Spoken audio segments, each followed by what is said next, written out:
देखिए, मैं डीएम के स्टेटमेंट को मैं मानता हूं। डीएम ने जो बात कही कि रिटेलिएशन में वो घटना हुई और उस समय किसके मन में, किसके दिमाग में क्या था, किस वजह से अंधकार छा गया और फिर उस घटना की वजह से घटना हुई है। और घटना वो भी गलत है, घटना ये भी गलत है। अगर ये सवाल आप पूछते हैं मासूमों के लिए, मासूमों की कभी जान नहीं जाती अगर प्रेम यादव की जान न गई होती तो। प्रेम यादव की जान नहीं जाती तो किसी मासूम किसी की जान नहीं जाती।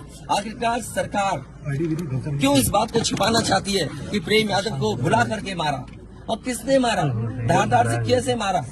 और यही नहीं आप बताइए, सुल्तानपुर में क्या एक ब्राह्मण डॉक्टर को ड्रिल से नहीं मार दिया? ड्रिल से, क्या ड्रिल से नहीं मारा? क्या उनके परिवार के बच्चों को आपने गले लगाए? क्या उनके परिवार के सदस्य अस्पताल मिलने गए? क्या आपने सोशल मीडिया के लिए वो तस्वीरें खिंचवाई कि उनसे गले मिलते हुए तस्वीर खिंचा लें? मैं जानता हूं दुख किसी के जाने का, किसी के खोने का। आज हम जरूर इस परिवार के साथ हैं या और लोग हैं, लेकिन जब वो अकेले बैठेंगे कभी याद आएगी उनके परिवार के सदस्य की तो उन पर क्या गुजरेगी, सोचिए आप। क्या बीतियां उसकी छोटी क्या बुलडोजर चलेगा? ये जनता रोक देगी बुलडोजर को। और सवाल ये नहीं है, सवाल ये नहीं है। एक मिनट हो जाएगी ना सवाल। भाई मैं बैठा हूँ। ये जो बुलडोजर चलाने की भाषा है, जो बुलडोजर चलाने की संस्कृति है, ये मत समझिए बुलडोजर में दिमाग नहीं होता है। अगर बुलडोजर न्याय देने लगा तो अगली सरकार भी यही करेगी। इसलिए मैं सोचता हूं कि अगर आप योगी हैं, योगी की परिभाषा यही है, दूसरे का दुख अपना दुख समझे। आप अपना गिराते हैं तो मुआवजा लेते हैं। आपकी किसी की हिम्मत हो अगर ये बात की कि उन्होंने अपनी बिल्डिंग गिराई और कितने करोड़ मुआवजा उठाया, अगर आप इसे बुलडोजर चलाना चाहते हो तो उतना ही मुआवजा देना जितना मुआवजा आपने खुद लिया है सरकार से।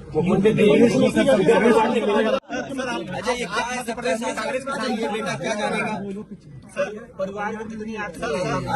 अच्छा ये बताइए, गाड़ी उठा ले गए, ये परिवार चाहता था कि हमें चाय पिला दे, हम इसके घर आए। आप बताइए, चीनी, चाय की पत्ती से लेकर कोई सामान नहीं ला सकते, पानी नहीं ला सकते। अरे किस बात के लिए सुरक्षा है? सुरक्षा तो इस बात की, इनकी जान की सुरक्षा होनी है। अगर इनको कोई जरूरत है तो सुरक्षित होकर के जाएं बाजार और सुरक्षित होकर के बाजार से लौट के आ जाएं। ये इसका मतलब सुरक्षा है। सुरक्षा का मतलब ये थोड़ी कि घर को, परिवार को कैद कर दो, गाड़ी उठा ले जाओ, यहाँ से सामान ले जाओ। देखो, मध्य प्रदेश का भी मत पूछो, मैं आपसे कह रहा हूँ नहीं, कोई आर्थिक सहायता नहीं। ये परिवार अगर पढ़ेगा लिखेगा, जो पढ़ाई करना चाहेगा, जो मदद कहेगा मैं करूंगा। इस परिवार की हम मदद करेंगे और मैं सरकार से कहूंगा कि अगर वो सरकार मदद करती है तो दोनों परिवार की मदद करें। सर, जो इंडिया गठबंधन में मध्य प्रदेश सरकार की तरफ से ये कहा जा रहा है कि न्याय हो रहा है, मगर यहाँ साफ साफ दिख रहा है जातिवाद हो रहा है। इसको किस तरीके से देखते हैं? इसीलिए मैंने कहा, देखिए, योगी की सबसे बड़ी परिभाषा यही है, जो दूसरे का दुख अपना दुख समझे। मुख्यमंत्री जी को किसी के साथ भेदभाव नहीं करना चाहिए अगर वो मुख्यमंत्री उत्तर प्रदेश के हैं, और किसी भी घटना से राजनीतिक लाभ नहीं लेना चाहिए। अगर इस सरकार ने न्याय दिया होता, न्याय पहले दिन से देना शुरू किया होता, तो शायद हम लोगों पे भी दबाव नहीं बनता कि हम आते हो घर परिवार के लोगों से मिलते आकर। सर, कांग्रेस के लोग कह रहे हैं कि आप बीजेपी को फायदा पहुंचाना चाहते हैं। देखिए सुनिए, ये बात भी कांग्रेस के मुंह से अच्छी नहीं लगती। सर, यूपी में बदला लेंगे उसका? नहीं, बदला की बात मत करो।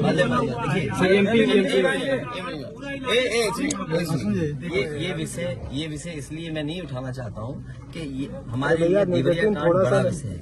इंडिया न्यूज और न्याय में संतुलन हो, थोड़ा सा आईडी नीचे, न्याय में संतुलन हो, ये सरकार की जिम्मेदारी है। देवरिया कांड मैंने पहले से कहा, ये समाज के लिए और मनोविज्ञान के लिए ये बड़ी चीज है कि आप समझें कि अगर एक परिवार के साथ घटना होती है तो दूसरे परिवार का मनोविज्ञान क्या होता होगा। और ये डीएम ने खुद कहा कि ये रिटेलिएशन में घटना हुई है, और शासन प्रशासन के लिए और न्याय के लिए ये बड़ी जिम्मेदारी है। भाई, शासन प्रशासन और न्यायालय के लिए क्या मामूली बात है? आज तक पता नहीं है कि घटना कैसे हुई। पहली, प्रेम यादव को किसने बुलाया, प्रेम यादव वहाँ कैसे पहुंच गए मोटरसाइकिल से, उन्होंने कभी जमीन ली, उनका भाई बेच रहा है। अब परिवार की बातें क्या मैं बोलूंगा जो मैं जानता हूँ, या आप जो जानते हैं, जो आप जानते हैं कि भाई परिवार जो था अगर जमीन बेच रहा है, एक भाई ने बेच दी जमीन, इन बातों को मैं कहूँ कि वो परिवार अपने भाइयों के साथ कैसा व्यवहार करता था, ये बातें मैं कहूंगा क्या? ये सब आप जानते हो। इसलिए मैं आपसे भी उम्मीद करता हूँ लोकतंत्र तभी मजबूत होगा जब न्याय मिलेगा, और न्याय की भावना होती सरकार की तो खेतों में इतना कार्यकर्ता नेता नहीं दिखाई देता, ये जनता खेतों में नहीं दिखाई देती।